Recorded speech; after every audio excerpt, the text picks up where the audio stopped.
Hola, soy Catherine Majerle y hoy te voy a leer un cuento. Es cierto que siempre he sido nervioso, muy nervioso, terriblemente nervioso. Pero ¿por qué afirman ustedes que estoy loco?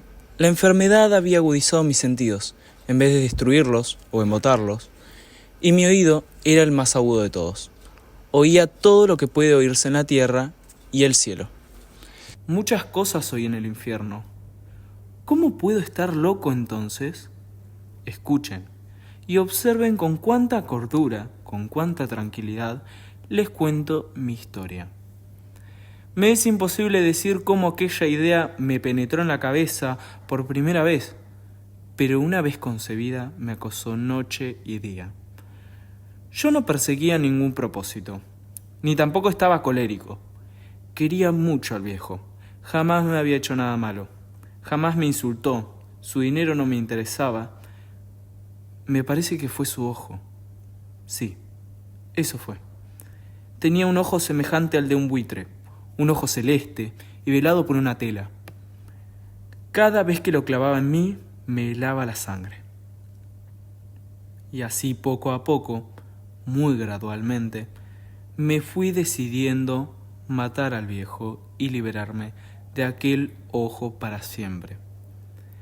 Presten atención ahora.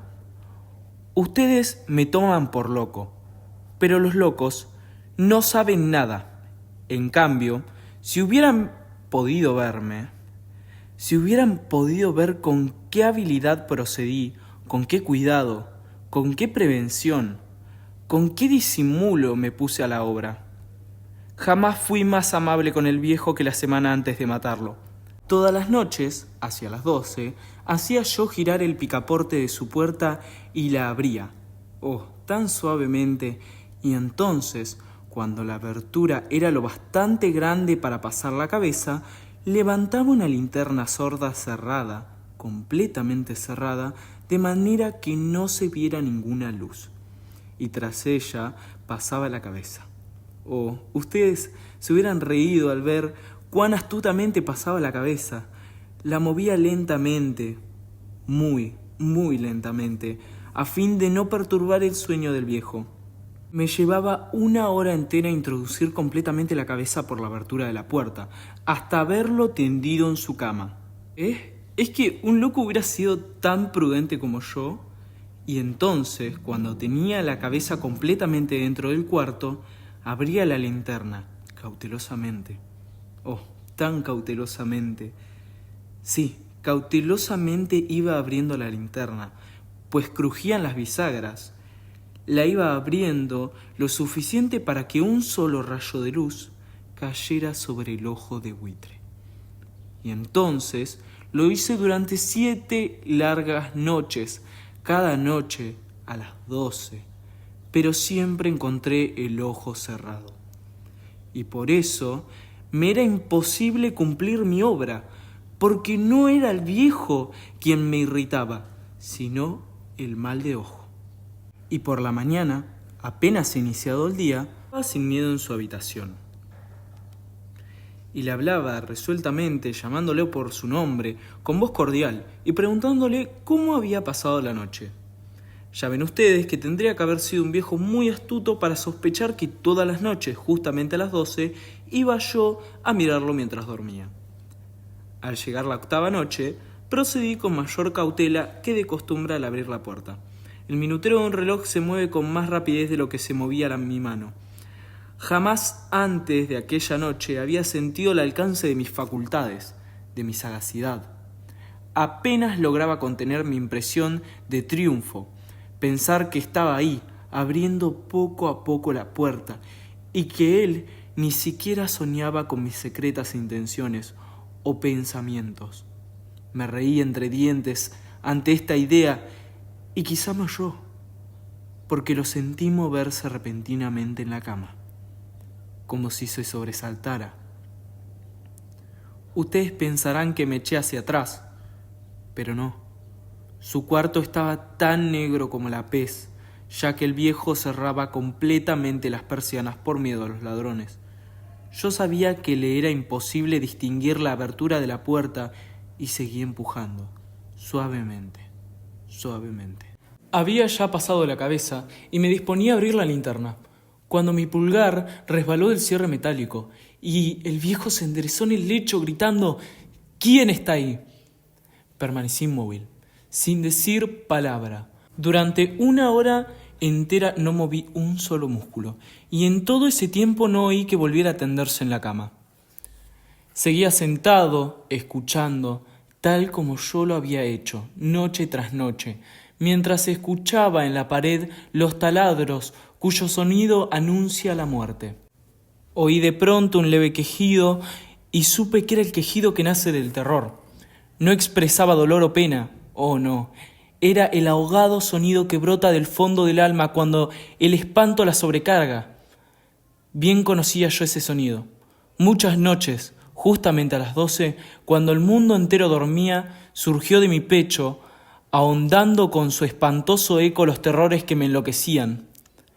Repito que lo conocía bien. Comprendí lo que estaba sintiendo el viejo y le tuve lástima. Aunque me reí en el fondo de mi corazón, comprendí que había estado despierto desde el primer leve ruido, cuando se movió en la cama. Había tratado de decirse que aquel ruido no era nada, pero sin conseguirlo. Pensaba, no es más que el viento en la chimenea o un grillo que chirrió una sola vez. Sí, había tratado de darse ánimo con esas suposiciones, pero todo era en vano. Todo era en vano, porque la muerte se había aproximado a él, deslizándose furtiva y envolviendo a su víctima.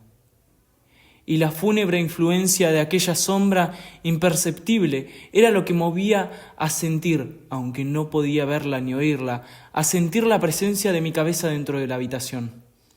Después de haber esperado largo tiempo, con toda paciencia, sin oír que volviera a acostarse, resolví abrir una pequeñísima ranura de la linterna. Así lo hice. No pueden imaginarse ustedes con qué cuidado, con qué inmenso cuidado, hasta que un fino rayo de luz, semejante al hilo de la araña, brotó de la ranura y cayó de lleno sobre el ojo de buitre. Estaba abierto, de par en par, y yo empecé a enfurecerme mientras lo miraba. Lo vi con toda claridad, de un azul apagado y con aquella horrible tela que me lava hasta el tuétano. Pero no podía ver nada de la cara o del cuerpo del viejo, pues, como movido por un instinto, había orientado el haz de luz exactamente hacia el punto maldito. ¿No les he dicho ya que lo que toman erradamente como locura es solo una excesiva agudidez de los sentidos?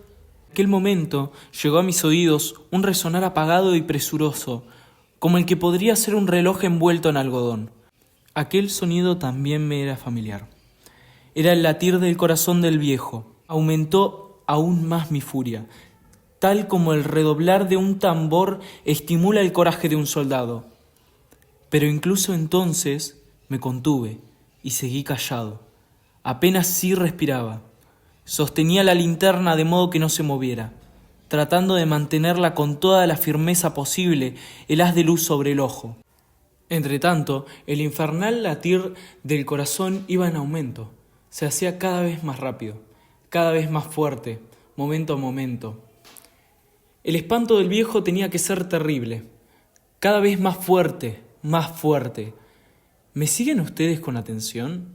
¿Les he dicho que soy nervioso? Sí, lo soy.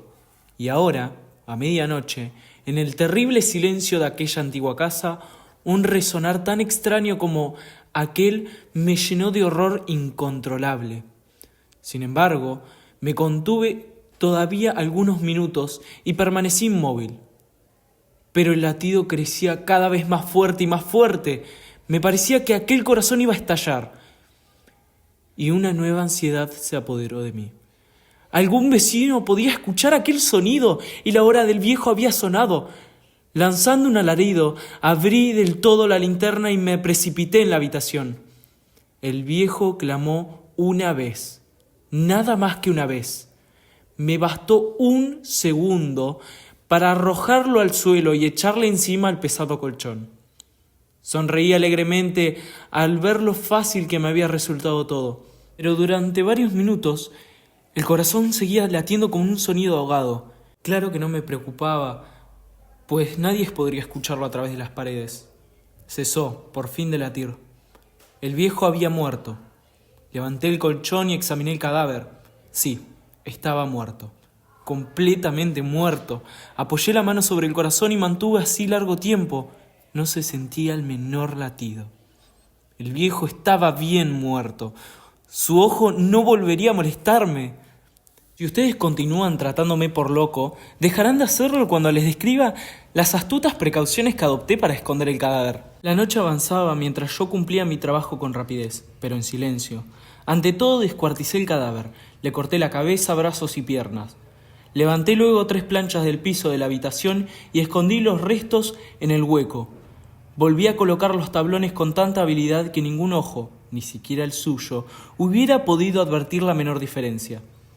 No había nada que lavar, ninguna mancha, ningún rastro de sangre. Yo era demasiado precavido para eso. Una cuba había recogido todo.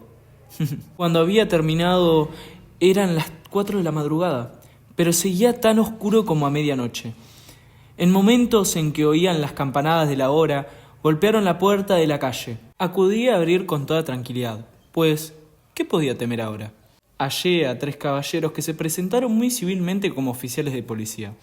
Durante la noche, un vecino había escuchado un alarido, por lo cual se sospechaba la posibilidad de algún atentado. Al recibir este informe, en el puesto de policía, habían comisionado a 3 agentes para registrar el lugar. Sonreí, pues, ¿qué tenía que temer? Di la bienvenida a los oficiales y les expliqué que yo había lanzado aquel grito durante una pesadilla. Les hice saber que el viejo se había ausentado de la campaña. Llevé a los visitantes a recorrer la casa y los invité a que revisaran bien. Finalmente, acabé conduciéndolos a la habitación del muerto. Les mostré sus caudales, intactos, y cómo cada cosa se hallaba en su lugar. En el entusiasmo de mis confidencias, traje sillas a la habitación y pedí a los 3 caballeros que descansaran allí de su fatiga, mientras yo mismo, con la audacia de mi perfecto triunfo, colocaba mi silla en el exacto punto debajo del cual reposaba el cadáver de mi víctima. Los oficiales se sentían satisfechos. Mis modales los habían convencido. Por mi parte, me hallaba perfectamente cómodo. Se sentaron y hablaron de cosas comunes mientras yo les contestaba con animación. Mas al cabo de un rato, empecé a notar que me ponía pálido y deseé que se marcharan. Me dolía la cabeza y creía percibir un zumbido de los oídos, pero los policías continuaban sentados y charlando. El zumbido me hizo más intenso y seguía resonando y era cada vez más intenso. Hablé con voz más alta para liberarme de esa sensación, pero continuaba lo mismo. Iba siendo cada vez más clara hasta que al fin me di cuenta de que aquel sonido no producía dentro de mis oídos. Sin dudas, debí de ponerme muy pálido, pero seguía hablando con creciente soltura y levantando mucho la voz. Empero, el sonido aumentaba. ¿Y qué podía hacer yo?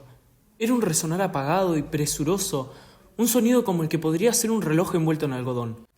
Yo jadeaba, tratando de recobrar el aliento, y, sin embargo, los policías no habían oído nada. Hablé con mayor rapidez, con vehemencia, pero el sonido crecía continuamente. Me puse de pie y discutí sobre insignificancias en voz muy alta y con violentas gesticulaciones, pero el sonido crecía continuamente. ¿Por qué no se iban? Anduve de un lado al otro, a grandes pasos, como si las observaciones de aquellos hombres me enfurecieran, pero el sonido crecía continuamente. ¡Oh, Dios! ¿Qué podía hacer yo? Lancé espumarajos de rabia, maldije y juré, balanceándome la silla sobre la cual me había sentado. Raspé con ella las tablas del piso, pero el sonido sobrepujaba todos los otros y crecía sin cesar. Más alto, más alto, más alto.